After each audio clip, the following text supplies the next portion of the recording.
Imagine looking up at a familiar patch of sky, a faint blur you've seen countless times, and discovering it is not a cloud of stars nearby, but an entire galaxy. Vast, ancient, and restless, hiding riddles in its light. For more than a century, Andromeda has tricked us with false answers. A flare mistaken for a nova, a nucleus that splits in two, a beacon brighter than any star, yet invisible to our eyes.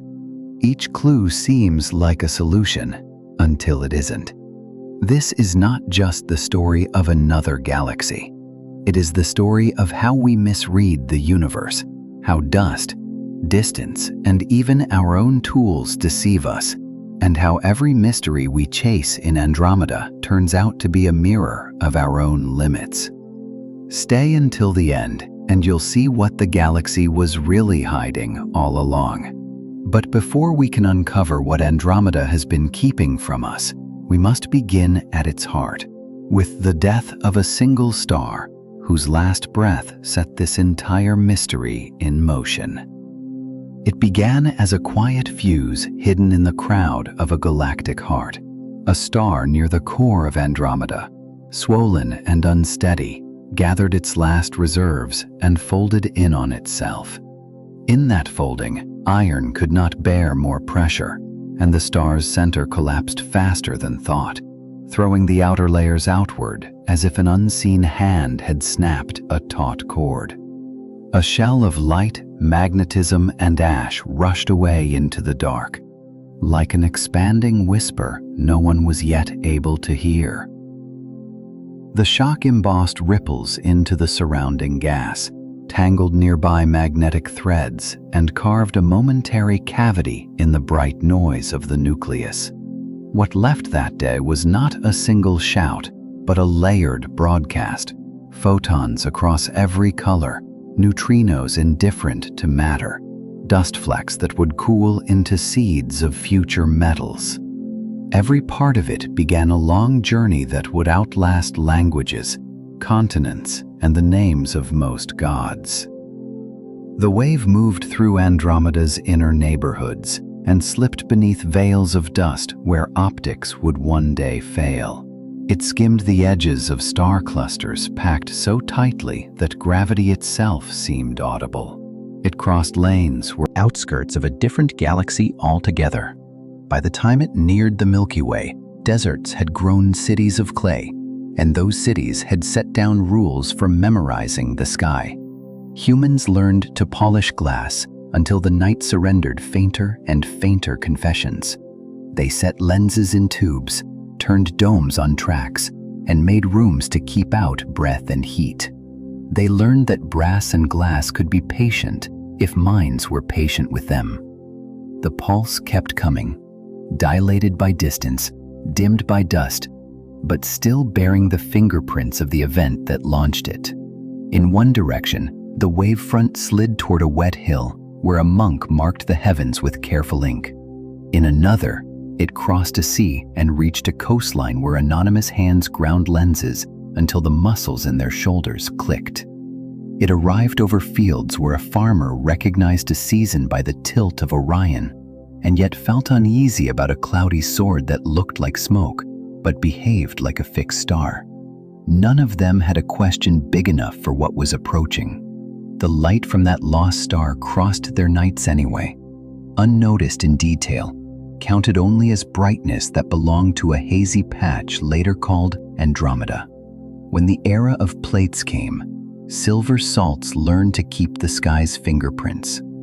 The expanding message brushed a sheet of glass chilled by mountain air. Grains rearranged themselves. A faint sprawl recorded its passing, not as drama, but as accumulation. Emulsion after emulsion, year after year, the same cloudy region appeared, unaware it had lately been struck by the raveled remnants of a death in its core. The observers adjusted focus and exposure and wrote neat numbers in margins. They were sure only of what their instruments could confirm. Certainty looked like tidy columns and circular stamps. Elsewhere, Spectroscopes learned to peel light into stripes, and those stripes spoke of gases and temperatures and speeds. The story was still too large for one instrument. While the pulse's high-energy partners rattled interstellar electrons, and its lower-energy cousins slipped through dust like gossip through a crowded room, the meaning stayed hidden by distance and by habit. A galaxy was still a nebula to many observers, a neighborhood cloud, rather than subtract enough glare and realize that older evidence had been in the room all along. The wave reached the Milky Way's halo and found it roomy. Dark matter, invisible but influential, tugged at everything without announcing itself. The signal crossed cold rivers of hydrogen and the loose patrols of errant stars, then dropped toward the thin disk where the sun stored its planets like delicate instruments in a box. It did not pause. It continued into the line of sight between a mountaintop and a patch of sky that never quite left the night, and it mixed with centuries of starlight already queuing for the same aperture. What arrived at the plate or the photomultiplier was never singular. It was always a composite, an orchestra warming up while the conductor had not yet entered the hall. In the observatories, the instruments learned new tricks. Mirrors grew in diameter and lost their mass with engineering that folded stiffness into honeycomb. Cameras cooled themselves to hush their own noise. Computers stacked images, scrubbed artifacts, and shook out patterns. With each year, the threshold shifted. What had been invisible became barely seen, then measurable, then ordinary. Meanwhile, the old pulse went from exotic visitor to background to clue. It lived in the wings of a spectral line, in the slightly wrong shape of a central brightness profile, in the uneven distribution of polarized light near a dust lane. It insisted that the right question had not yet been phrased. The episode of that star's death would be told later in many pieces, in X-rays that made eyes out of machines, in radio whispers that mapped cold gas, in the stubborn deficit of light where something dense had passed and rearranged orbits. But at the beginning, before the names and the neat diagrams, there was simply this: a pressure wave leaving a heart, crossing a gulf, and arriving to an audience that mistook it for part of the wallpaper. The lesson hid in plain sight. Signals depart long before the listeners invent the grammar. The story of Andromeda would be conducted in that delay, where meaning travels slower than light and understanding is always a century behind the sky. Somewhere ahead lay the ledger entry called S Andromeda, and the electromagnetic shock it rode upon would be the ghost that led researchers back the heavens. And for a brief span of weeks, it was a spectacle obvious even through modest instruments. The flare was logged and given a tidy label: S Andromeda, a symbol placed against uncertainty, a name laid upon something still without context. Observers wrote careful lines in their notebooks, diagrams of relative positions, notes about intensity compared with nearby landmarks of the sky. The tools they used were not inadequate by design, but by circumstance.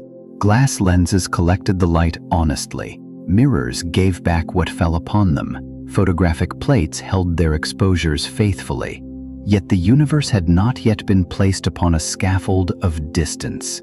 The cosmic ladder of standard candles, Cepheid variables, and redshifts had not been assembled.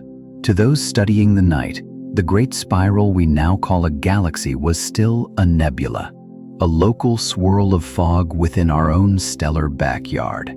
As the flare persisted, some thought it a nova, others imagined it a peculiar instability in a dense knot of stars.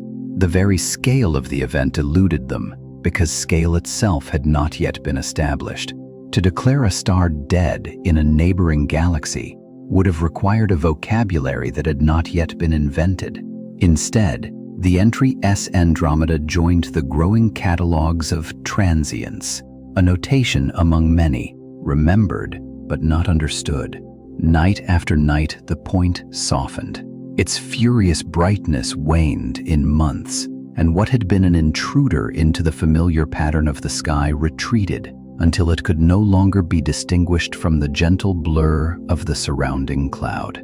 The light faded, but the record remained. On glass and ink it lived on, a small mark that would puzzle astronomers in the decades ahead. The flare had been real, its violence immense, yet its meaning was cloaked by the mistaken identity of the host. If Andromeda was only a nebula in our own system, then the scale of the explosion was modest. If Andromeda was something greater, then the implications were staggering. But that realization lay decades in the future. The world of the late 19th century chose the safer assumption that this was a local event in a local fog, remarkable but not cosmic. What no one could know was that the star's ashes, its remnant, still occupied. Comparing coordinates, remeasuring, recalculating. The light had died quickly, but the confusion it left behind endured far longer. In the silence after its fading, the nebula once more looked as it had always looked, a patch of mist among stars, the kind of blur a beginner with a small telescope could admire on any clear night. But in the archives, the record whispered that something extraordinary had once erupted there. The world had watched and written, yet had not understood.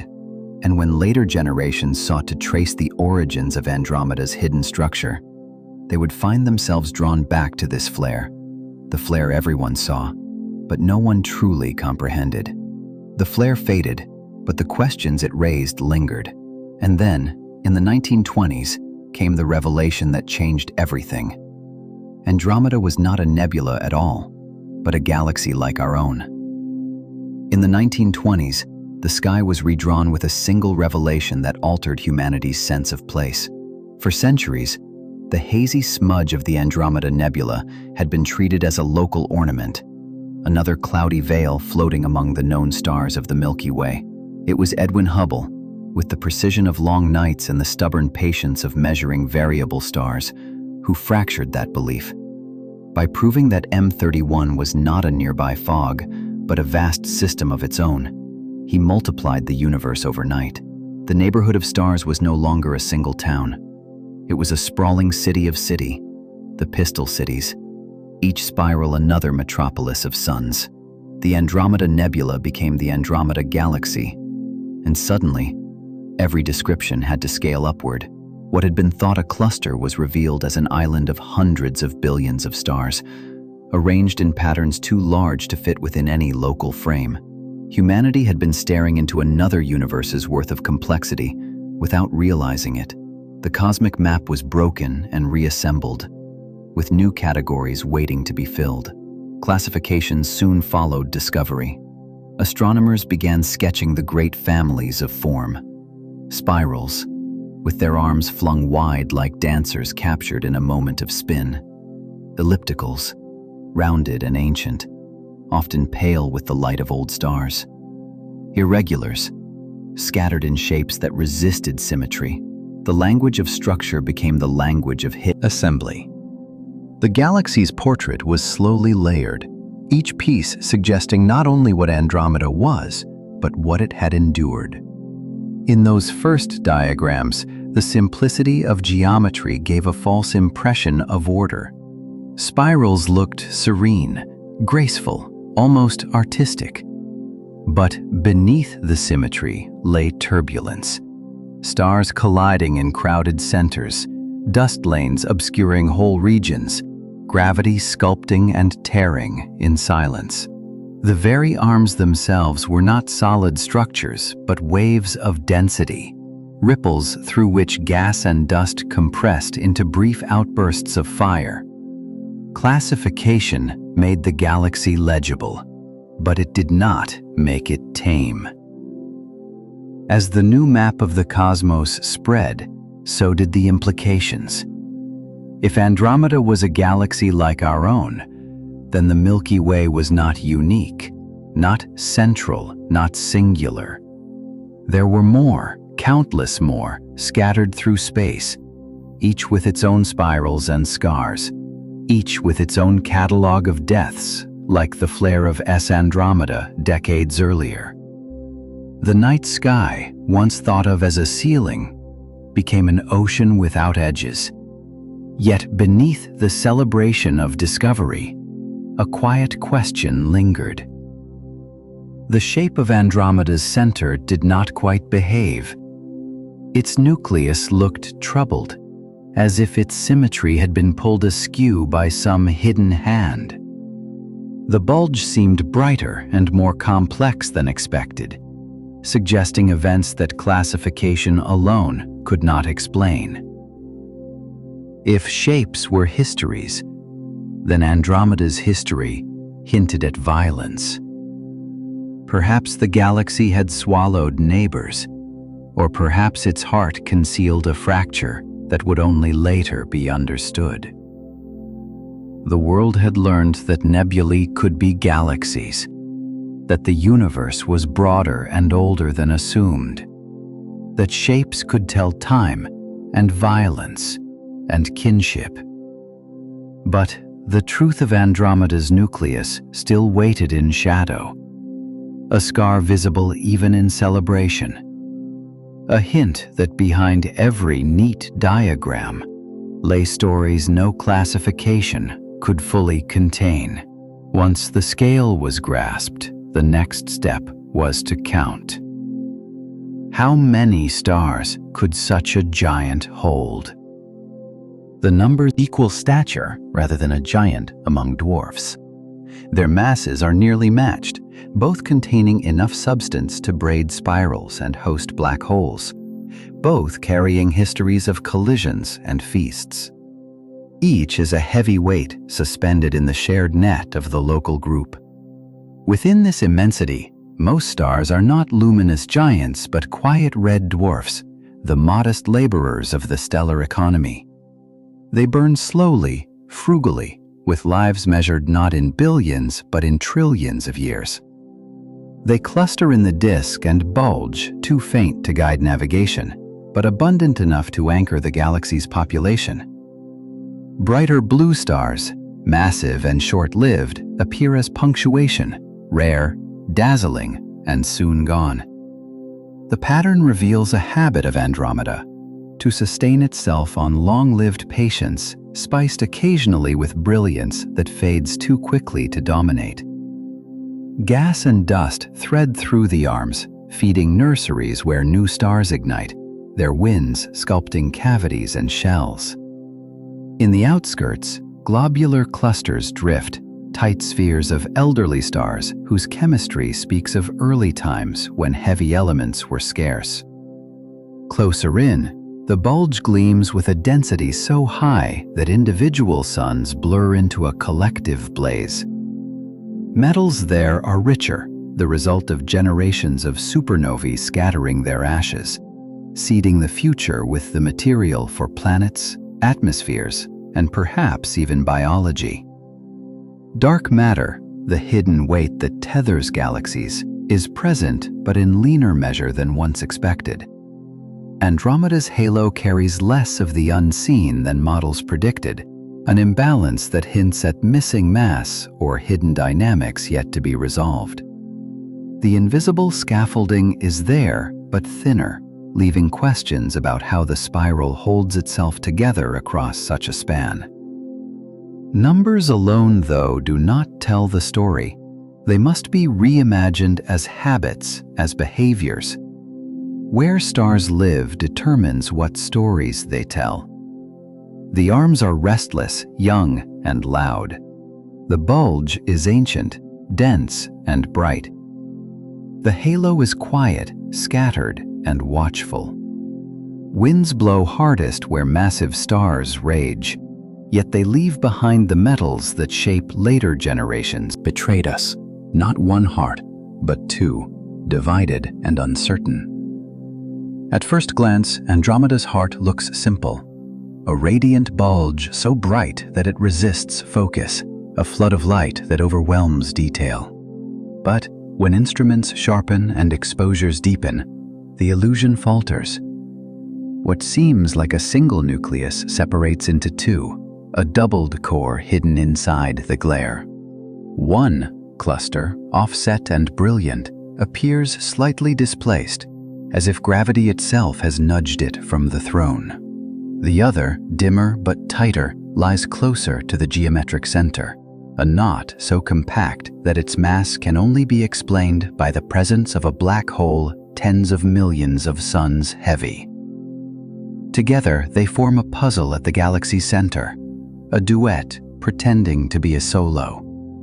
The bright cluster resembles a gathering of ordinary stars, luminous but not extraordinary, a swarm caught in orbit around something unseen. The dimmer point, however, holds a different weight. It behaves like an anchor, binding orbits with invisible strength, bending the motions of nearby stars into rapid sweeps. Such behavior betrays the gravity of a supermassive black hole, hidden not in darkness but in disguise, its presence marked by the fury of matter circling too closely and by the speed with which nearby suns are compelled to dance. Interpretations divide. One reading suggests that Andromeda once consumed a smaller galaxy and kept its nucleus as a trophy, a remnant core left orbiting the larger center like a captured moon within the bulge. The displaced cluster would then be the fossil heart of that devoured companion, still visible centuries after the rest of its body dissolved into the host. This version of the story paints Andromeda as a cannibal, its symmetry broken by ancient appetite. The other possibility is more subtle. Dust, fine and stubborn, weaves through the inner regions, dimming some paths of light while allowing others to pass. What appears as a double might simply be a trick of shadow and glare, the eye deceived by intervening matter sculpting beams and brightness into false distinctions. In this version, there is only one nucleus after all, merely warped into two faces by obscuring veil coexist, neither silenced, both plausible. The heart of Andromeda holds its secret tightly, presenting not a single truth but a split image. And so the story pauses at the cliff's edge. The instruments saturate, the dust cheats. The truth divides into two. What should be the most obvious structure, the very center, becomes the most ambiguous.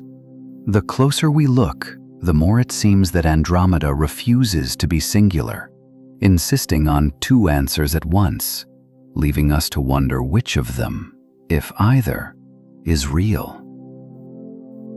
The puzzle of the core deepened, but another ghost returned to haunt us. The forgotten flare of 1885. Only in the late 20th century would its remnant finally be found.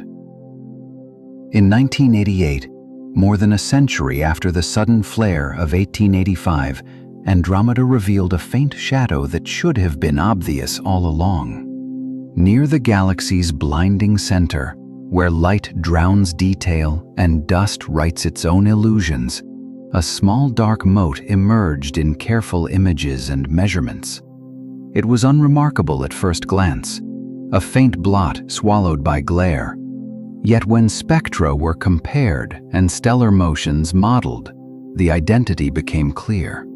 This was the remnant of S Andromeda, the supernova that had startled 19th century observers, hiding in plain sight until instruments and patience finally aligned. The discovery was less a revelation than a correction. Photographic plates from the late 19th century had already caught the flare, but without context, those images were filed as curiosities. Decades later, astronomers sifted through those emulsion sheets again, measuring brightness, charting fade rates, and realizing that the light had been too intense, too brief, too sharp to be a mere nova. Records that once seemed trivial became evidence. What human eyes had watched and forgotten, data had quietly preserved. The notebooks of earlier astronomers contained neat lines of ink, coordinates written with care, diagrams of stars relative to one another, and notes about changes in brightness. Their authors could not know that those modest entries would be revisited generations later, decoded with tools and theories unavailable but no one understood, had finally been matched to its corpse, its violent origin confirmed after more than a century of guesswork. The record was no longer just a curiosity. It became a landmark, a bridge across time connecting a 19th century catalog entry to a 20th century model of stellar death. Yet with resolution came unease. If such an event, bright enough to outshine nearby stars, had been misunderstood and misplaced for over 100 years, what else was hiding in the glare? How many signals still sat misfiled in plates and notebooks, their meanings suspended until someone returned with new instruments, new questions, new patience? The heart of Andromeda, already known for its duplicity, seemed even more treacherous. Too much light obscured detail, too much certainty in the past had turned into error.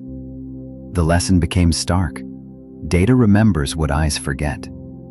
Observers fade, theories change, but the records endure, waiting for reinterpretation. In those silent images and columns of numbers, truths lie dormant, ready to be uncovered when tools catch up.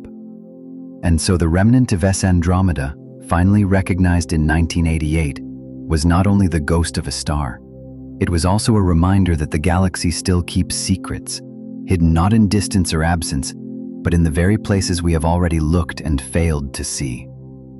And even as the past was resolved, a new paradox arose.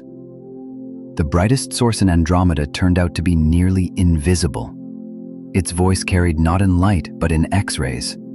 In Andromeda, among the trillions of stars strewn like dust across the spiral arms, there exists a source of brilliance that no eye can see. Through the lens of ordinary optics, it is nearly absent, faint to the point of invisibility, as though it were a minor star lost in the crowd. Yet when observed in X-rays, it becomes the loudest beacon in the entire galaxy, a voice that outshouts every neighbor in a register most instruments were never designed to hear. The culprit is a low-mass neutron star, the dense corpse of a once massive sun. Crushed into a sphere no wider than a city, it contains a mass greater than the sun itself, spinning on its axis in mere seconds. Each rotation releases bursts of high-energy radiation, pulses sharper than any lighthouse. Tragic. The two stars orbit so closely that eclipses occur like clockwork. Roughly every 4 hours, the red giant passes before the neutron star, and the bright X-ray signal vanishes. Minutes later, it reappears, undimmed, beginning the cycle anew. To instruments, the system becomes a metronome, ticking with absolute reliability. Disappearance and return, absence and presence, each interval the same, as though the heavens had given us a perfect rhythm. This periodicity tempts us into believing we hold mastery over the system. The exact timing feels like understanding, as though prediction equals control. But beneath the surface, the certainty unravels. The red giant is losing mass, the orbit is tightening, and tidal forces are grinding the pair toward a fate that cannot be modeled with precision. Sooner or later, the giant will be shredded entirely, its substance pulled into a glowing ring that will briefly flare with impossible intensity before fading into silence. The endgame remains guesswork. Equations describe the broad outlines: instability, collapse, and eventual exhaustion. But the details of how quickly, how violently, and in what exact form are hidden in complexity. The metronome, so steady now, masks the truth that the music will one day stop, leaving only a dim ember in place of the brightest X-ray in Andromeda. What we see is an illusion of permanence, a system so predictable it feels eternal. Yet every eclipse, every return is another step toward disappearance. The brightest star we cannot see lives by devouring its partner, and by doing so, writes its own slow extinction into the rhythm of the galaxy's heartbeat. Invisible brightness was one trick, hidden structure was another. For buried in the glare of the bulge lay a bar that shaped the whole galaxy, though to us it seemed not to exist at all. At the very center of Andromeda, hidden beneath the glare of its crowded bulge, lies a structure that almost refuses to admit it exists. A stellar bar runs across the nucleus, a spine of mass and motion. Yet to us it does not appear as a bar at all. It faces Earth edge-on, so the elongated form outward toward the arms. At its tips, spiral arms flare outward like vast switchbacks, material redirected by the bar's gravitational leverage. Within its span, mass piles heavily, forming an axis of density that reshapes the dynamics of the entire galaxy. And yet to our eyes, it masquerades as absence, concealed beneath the symmetry of the bulge. The lesson here is not only about Andromeda, but about perception itself. Orientation changes truth. Rotate a structure, and what was obvious becomes hidden. Viewed face-on, Andromeda's bar would dominate its image, an unmistakable feature of form. Viewed from the side, it vanishes, and the galaxy wears a mask of simplicity. The same stars are present, the same flows of gas, the same gravity. But the angle of approach alters meaning. In this way, Andromeda's bar becomes emblematic of the larger theme. What we see is only what geometry allows.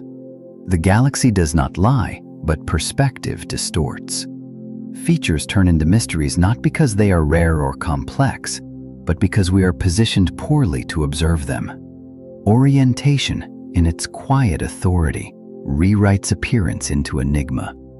And so the bar remains an unseen architect, shaping the spiral arms, funneling gas, and governing the dance of stars, all while pretending not to exist. It is a structure that demonstrates how easily truth slips into disguise, how rotation alone can transform knowledge into uncertainty. In Andromeda, as in the universe at large, much of what we think of as mystery is simply the result of standing at the wrong angle. And while structures hid, some stars simply misbehaved. AE Andromeda, burning blue and unstable, threatened to counterfeit its own death, a storm disguised as a finale. AE Andromeda burns like a tempest bottled inside a star, its light restless, its form unsteady. Classified as a luminous blue variable, it lives at the edge of stellar stability, a giant swollen to extremes, its surface temperature fierce enough to strip electrons from atoms in the surrounding gas. Unlike steady stars that hum along for eons, AE Andromeda sings in bursts and fractures, its brightness shifting in sudden, unpredictable long, not by the standards of cosmic time. Its mass condemns it to volatility, burning its fuel too quickly, its balance fragile. Astronomers suspect that AE Andromeda may one day stage a dramatic imitation of death, a supernova imposter, an eruption so bright that from Earth it could be mistaken for a true explosion. Yet such an event would not destroy the star outright. It would be a false ending, a grand release of outer layers before the core resumes its uneasy rhythm. The real death would come later, when nuclear fire finally exhausts itself and collapse becomes unavoidable. For now, the star persists in its tantrums, unpredictable yet patterned, erratic but familiar. Each surge and dimming echoes instability seen elsewhere, in the strange brightness at Andromeda's nucleus, in the eccentric behavior of its X-ray beacons, in the fractured remains of past collisions. The same melody repeats on different instruments. Instability at the galactic center, instability in a massive blue giant, instability in our interpretations of the data themselves. Each moment of turbulence reminds us that apparent calm is rare and apparent certainty rarer still. AE Andromeda is therefore more than a single star in a crowded galaxy. It is a signpost of volatility, a reminder that brilliance often conceals fragility. Its winds shape the space around it. Its surges confuse the measurements of observers. Its very existence undermines the idea of permanence. It burns like blue fire, but a fire with a temper, unpredictable and unresolved. And in its defiance of stability, it mirrors the wider truth of Andromeda, that beneath the light lies constant unrest, and that every interpretation may be nothing more than a pause between storms. Instability echoed through the galaxy, yet patterns also emerged. Ages layered themselves across the disk like districts in a city, each neighborhood telling its own story. Andromeda, viewed in its entirety, resembles not just a galaxy, but a city written in light. Its stars are not scattered randomly. They arrange themselves in districts defined by age, chemistry, and circumstance. At the center, pressed tightly into the bulge, live the ancient ones. These are red, quiet elders, long past the earth, swaddled in the remnants of the clouds that bore them. The transition from bulge to arm becomes a timeline expressed in distance. Older at the core, younger farther out, with each region carrying its own story of formation. The halo, faint and scattered, surrounds them all like an attic of forgotten relics, where globular clusters float, each containing stars even older than those in the bulge, fossils from the earliest days of assembly. Chemistry reflects the chronology. In the halo, metals are scarce, stars forged in a universe too young to be generous. In the arms, metals are richer, recycled by generations of supernovae into new material, capable of forming planets and atmospheres. It is easy to see this layered order as reassuring, as though Andromeda had arranged itself neatly for our inspection. The city metaphor becomes seductive. A central district of elders, bustling avenues of youth spiraling outward, suburbs of faint ancient clusters at the edge. It looks like understanding, a pattern grasped, a cosmos mapped with confidence. The glide of the camera across these populations tempts us into believing that classification has matured into mastery, that we can now tell Andromeda's story with completeness. But the illusion is fragile. Beneath the apparent order lie unanswered questions. Why do some nurseries ignite while others remain quiet? Why does the bulge glow with such complexity that even high-resolution instruments struggle to resolve its true structure? Why do globular clusters orbit in patterns suggesting collisions that cannot be fully traced? The comfortable map deceives, offering the sense that we know enough, while the deepest mechanisms remain concealed. Andromeda, like any great city, hides more than it displays. The districts are legible, the arrangement logical, yet the stories behind them are tangled, unresolved, incomplete. Light organizes itself by age and place, but meaning resists such simple stratification. The order comforts, but the truth denies closure. For every apparent pattern, there remains a deeper chaos still waiting to be named. That city of light raised another question. Where might life fit within it? A habitable ring was. This ring is not a guarantee, but a suggestion. Within it, metallicity, the cosmic shorthand for elements heavier than hydrogen and helium, is sufficient to build worlds of rock and water. Distances from one another are stable enough to allow orbits that last for billions of years. Supernovae are rarer here, close enough to enrich, but far enough not to sterilize. It becomes a zone where stability and diversity overlap, a sweet spot amid turbulence. Yet the boundaries of this belt are far from fixed. Galaxies are not static, and neither are their conditions. Stars migrate, drift, are pulled into resonances by bars and spiral waves. Regions that once seemed secure may later fall prey to a passing cluster, or the blast of a nearby death. The map of habitability is not drawn in ink, but in sand, smudged by time and motion. What looks like a safe district 1 billion years may be unstable the next. Into this shifting zone, a particular signal emerges. A modest red giant, catalogued as Mega ML7, caught attention not because it was extraordinary, but because it briefly betrayed itself through a microlensing event. A foreground object bent its light for a fleeting moment, magnifying it and drawing scrutiny. What might have been a statistical blip became a doorway to speculation. The data hinted at a companion tugging invisibly on the star, its mass inferred by subtle distortions in the observed curve. Mega ML7b, as it was christened, is suspected to be a giant of gas, a world many times the heft of Jupiter.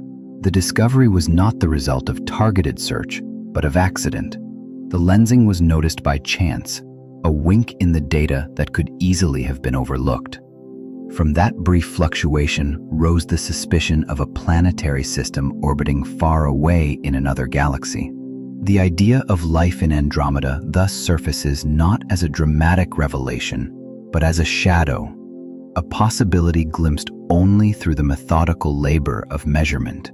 The narrative seduces: a habitable ring, a star within it, a planet in orbit, perhaps even moons warmed enough to nurture chemistry. But each step is conditional, each inference fragile. The ring itself is porous, the star's stability uncertain, the planet a suggestion more than. At the far edge of Andromeda's sprawling disk lies a beacon so luminous it seems designed to guide the eye.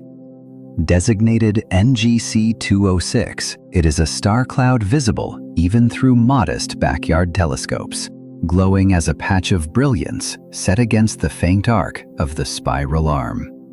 But what the amateur sees as a simple smudge is in truth a great lighthouse of the galaxy, blazing with hundreds of massive stars so bright they overwhelm their surroundings. Within this single region, 2 generations of suns coexist, divided by a dark dust lane that cuts across the brilliance like a scar. One population is older, stars already drifting from the fiery blue of youth into calmer phases of life. The other is young, less than 10 million years old, still hot, fierce, and unsteady, their light pouring outward in white and blue torrents. The dust between them is not emptiness, but residue, material left unsettled by the very forces that birthed both groups. In the contrast between glowing youth and dark interruption, the story of NGC 206 is written. The total mass gathered here rivals that of a small galaxy's star-making treasury. Gas clouds of immense scale once collided, their densities amplified by the meeting.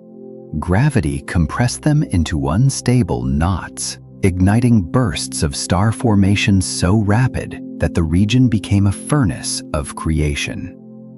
What shines today is the aftermath of that violent merging, a stellar storm frozen mid-gesture. Where smooth accretion would have built slowly, collision produced excess, chaos, and sudden brilliance. To study NGC 206 is to witness cosmic weather in miniature. The winds from its youngest stars blow caverns into the surrounding gas, sculpting walls and hollows. Radiation ionizes clouds into glowing shells, while supernovae from the first generation already detonate, scattering heavier elements into the mix. It is an environment of turbulence and renewal, where death and birth overlap in the same neighborhood.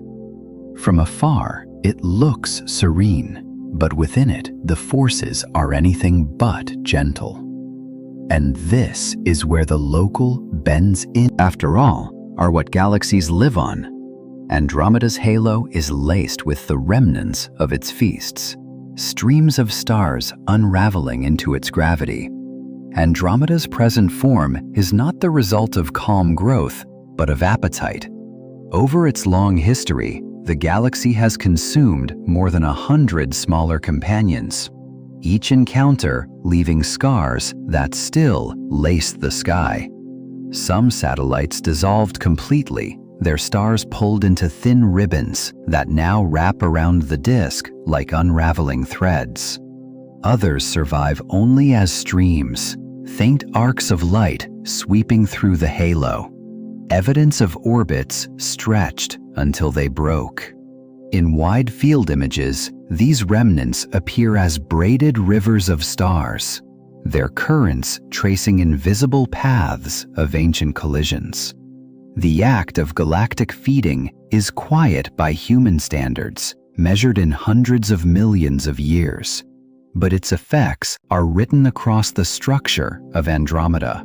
The mass it carries today is swollen not just from steady accretion of gas, but from these swallowed neighbors. Their globular clusters have been absorbed, their stars redistributed, their identities erased, except for the faintest signatures of chemical composition. In this way, Andromeda's halo becomes a library of vanished galaxies. Every star a page torn from a smaller book. Such consumption is not unusual. Most large galaxies grow this way, turning their satellites into sustenance. Yet in Andromeda, the evidence is unusually clear. A tangle of streams and knots that betray a voracious past. The halo is littered with these trails, some wrapping entirely around the galaxy in loops, others plunging through the disk in jagged cuts. They form a palimpsest of events layered upon one another, a history told in arcs of light too faint for the naked eye, but undeniable in long exposure. It is tempting to draw a line between this record of feeding and the anomalies already observed at the center. A galaxy that devours so freely might well have stolen not only stars, but the very nucleus of a companion, explaining the apparent doubling at its heart. One could imagine a smaller galaxy spiraling inward. The truth remains split, deferred, unresolved. The galaxy eats and becomes something new, but exactly what it becomes is still obscured, waiting for clarity that the light has not yet allowed. Among those victims, one still survives. M32, compact, scarred, and stripped. A survivor that proves even the smallest galaxy can wound a giant. Among Andromeda's many companions, one stands out, not for its size, but for its scars. M32, a dwarf elliptical galaxy that orbits unusually close to the disk, carries the marks of a survivor. At first glance it appears modest, a condensed ball of stars only a fraction the size of its host, yet its shape betrays a violent past. It is too compact, too stripped, as though something essential has been torn away. Where there should have been extended arms of stars, only a dense core remains, bound together by the gravity of a supermassive black hole that lurks at its center. The likely history is one of collision. Hundreds of millions of years ago, M32 is thought to have plunged through Andromeda's disk, a small but determined body crossing the path of a giant. The encounter ripped a hole in the spiral, scattering gas and stars, while M32 itself suffered amputation.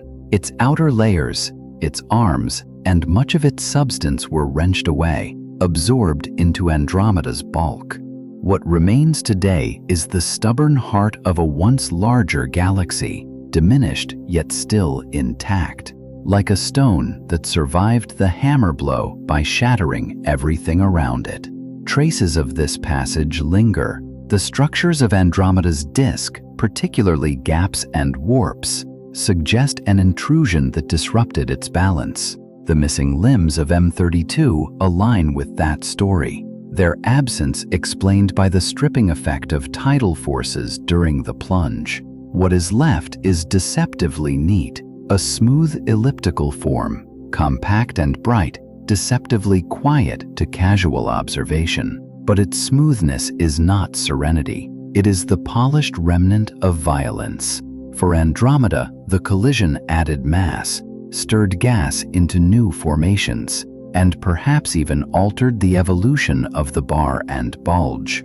For M32, the cost was far greater. The smallest neighbor, given the right trajectory, can wound a giant and change its story forever. And M32 is not alone. Dozens of satellites encircle Andromeda like a court of faint jurors, their orbits tracing invisible patterns across the dark. Surrounding Andromeda is not emptiness, but a retinue, a court of smaller galaxies caught within its gravity. Chief among them is M110, bright and diffuse, a dwarf elliptical stretched wider than most companions, its stars forming a hazy glow against the darkness. Alongside it, dozens of fainter dwarfs trail in orbits that are difficult to chart, each one a pale ember circling a dominant fire.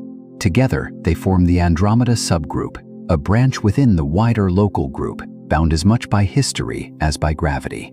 Their distribution is not random. When astronomers plot their paths, the satellites sketch out delicate filigrees of motion, faint threads laced across the halo. Some glide in polar arcs, others skim close to the disk, and still others wander along tilted planes that seem too organized to be coincidence.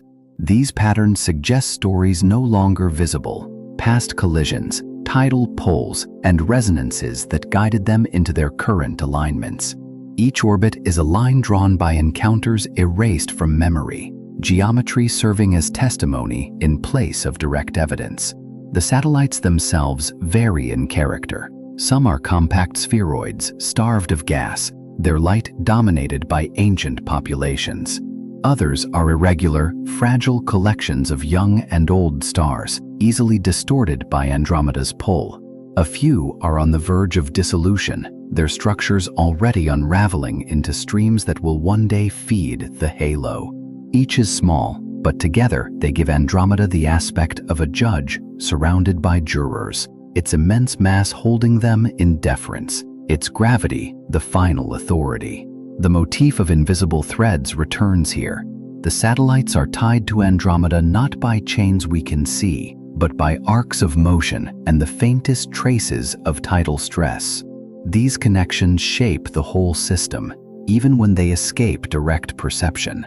What appears as faint smudges on photographic plates or blips in surveys are, in fact, players in a larger choreography, each orbit a clue to encounters we cannot fully reconstruct. The core surrounded by subjects, their faint light sketching a silent history. The invisible threads tie them together, setting the stage for the final arc, where the fate of Andromeda and its companions will converge with that of the Milky Way.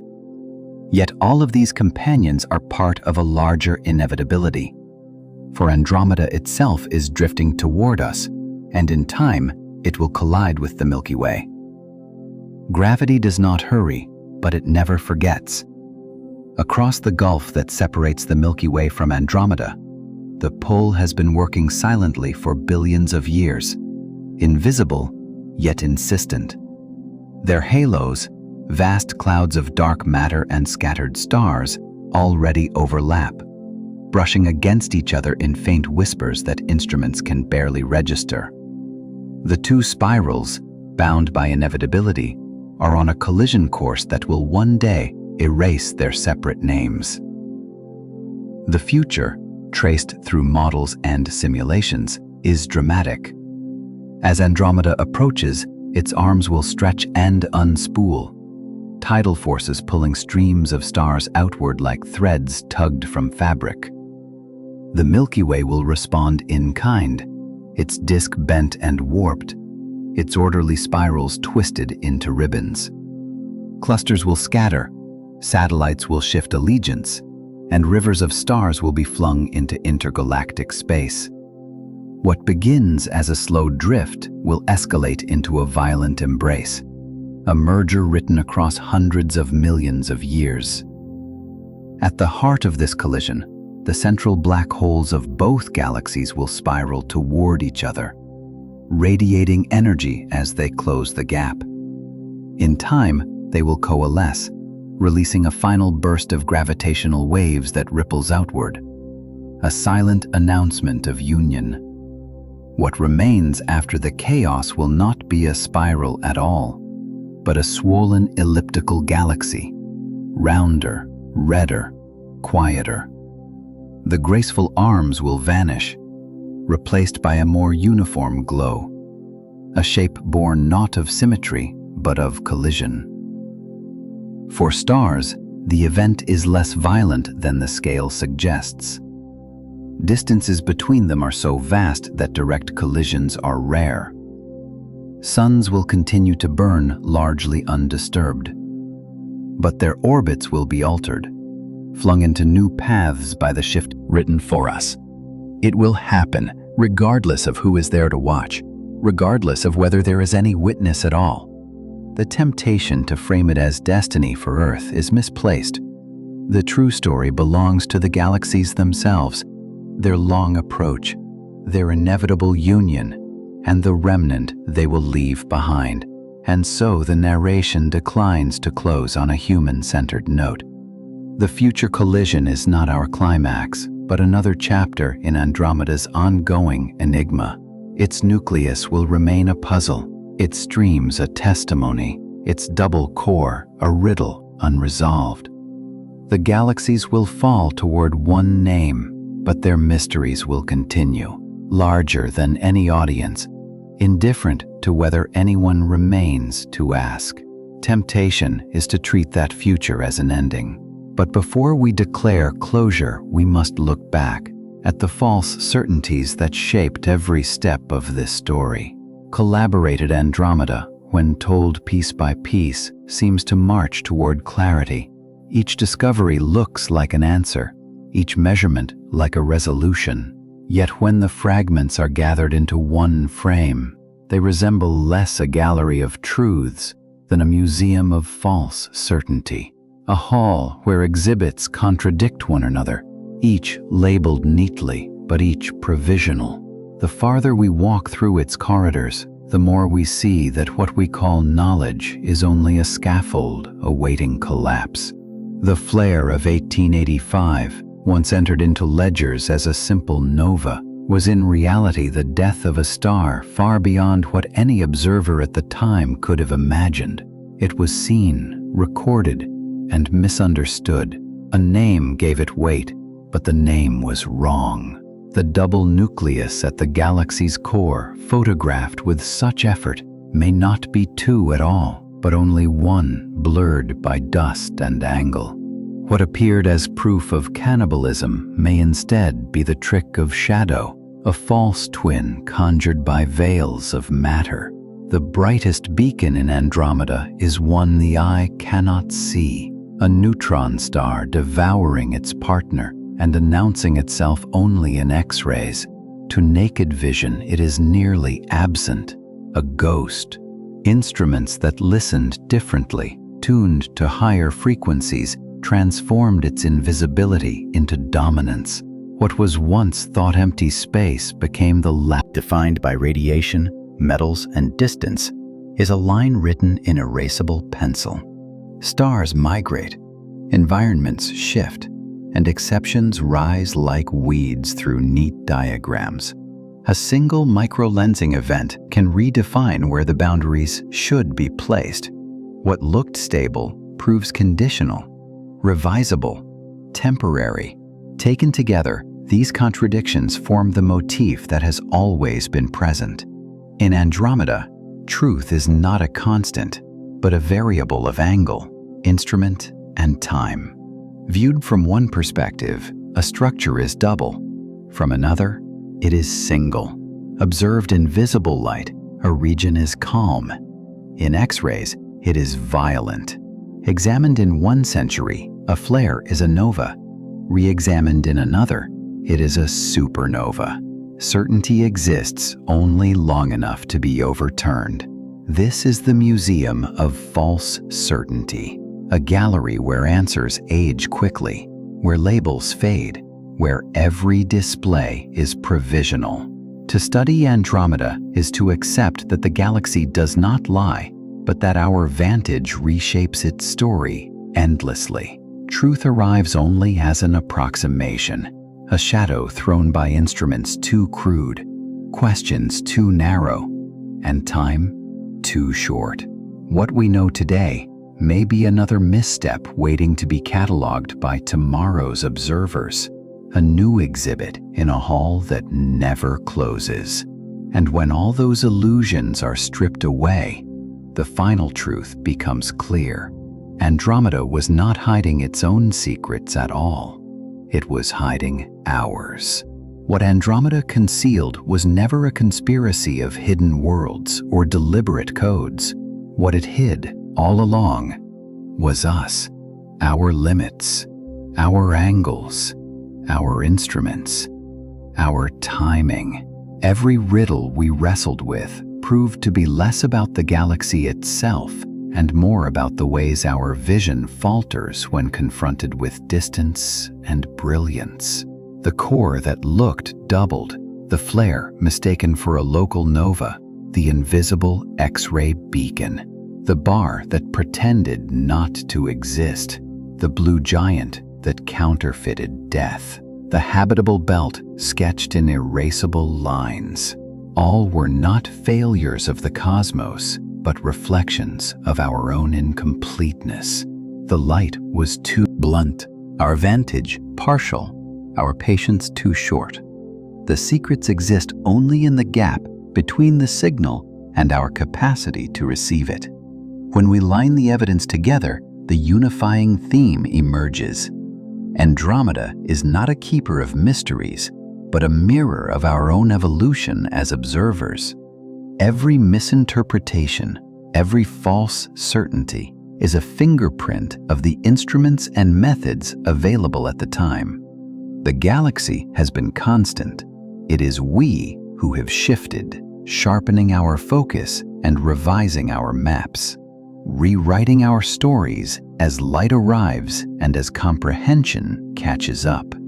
And so the final image returns to where the story began, a pulse leaving a star near the core, rushing outward across the gulf.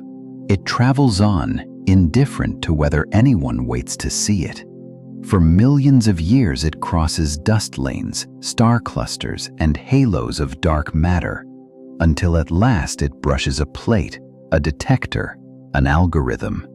There it is misnamed, misunderstood, filed away as something smaller, until another century passes and the label is corrected. What Andromeda was hiding was nothing but time. Time enough for light to travel, for dust to shift, for instruments to improve, for human eyes to finally notice. Its secrets are not locked in the galaxy, but in the distance between truth and perception. And in that distance, every error, every correction, every fleeting certainty becomes part of the story. The galaxy does not deceive. It waits. And in the long patience of its waiting, it reveals less about itself than about the creatures who try to measure it, misname it, and eventually name it correctly. In the end, the galaxy did not deceive us.